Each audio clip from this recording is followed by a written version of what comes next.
very male dominated. Yeah, it goes back hundreds of years because it used to be you couldn't get a job here unless your father worked here or relations.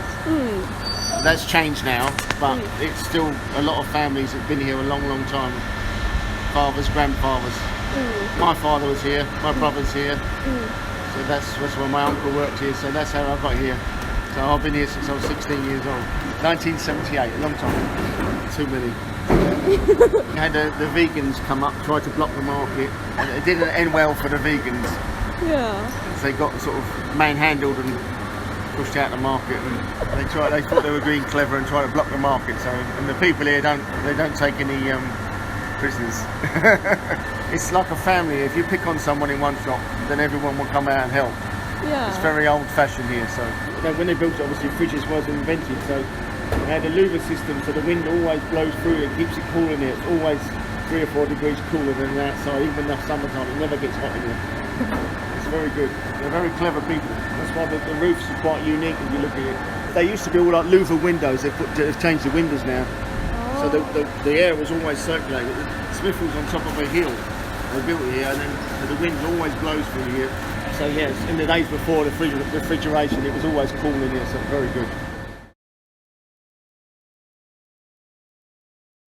I mean, I always do a spin round, see the other jewellery stores, but my stuff's really different, so you know, it's fine and it's nice. You know, once my card machine broke, and my neighbour took all my sales from me and then just transferred me the money at the end of the day.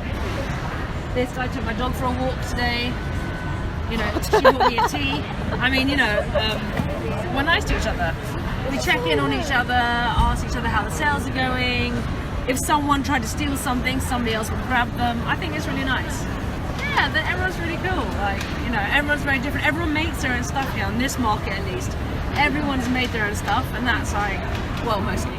It's a really nice market, as in the area, the actual area, the location's perfect. There's lots of people coming through, and there's a good vibe and energy to everybody kind of in the area, which works out quite well. It's, yeah, Shoreditch is well known with tourists, and it's also well known with locals. People come here quite a lot just for a little escape. So yeah, it works out quite well. So yeah, I really like it. Building wise, it's a stunning building. And the roof, obviously it helps with having a roof. I've done a lot of outdoor markets, and it's terrible.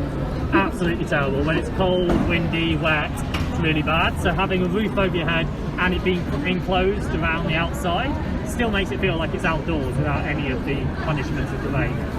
Well, I sell t-shirts, so I have to kind of show off the t-shirts. So I've been to a lot of markets, and there's a lot of markets are like that, where you have people which have been here for a long time, or been in their market for a long time. And when you go along just to do a market and you're just there for a few weekends, or you just do Christmas kind of things, you're not seen as a regular, and you kind of there's always a bit of a grudge. You kind of need makers to actually be proud of the stuff they're selling and actually want to sell their own things, especially when it's so easy to sell online. So to actually come down, I think it's really important to have that makers talking about their things, selling their own stuff, showing people what they do, because that creates an experience, so then people know, oh, I'm going to Smithfield to see something unique. Seeing something unique. This isn't something which I could buy in any dodgy market anywhere down the road. I don't go to Petticoat Lane and just buy some really cheap t-shirt. No, I'm coming to Smithfield market because people make what they sell. And you see a lot of candle sellers, which they're making their own candles.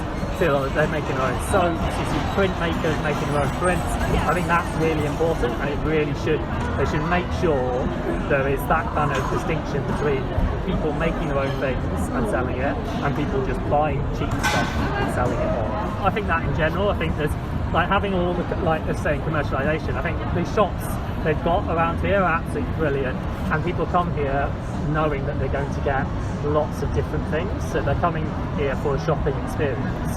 If they come here for a shopping experience over there, I'm not competing with other stories to sell a particular type of fashion. I'm selling my own thing, so people are coming here and they've seen my own product, they're seeing it and they're loving it because it's mine.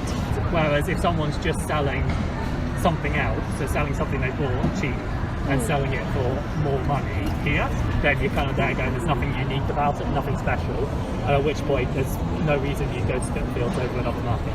So I do think there's that kind of makers movement that needs to be kind of pushed a lot more.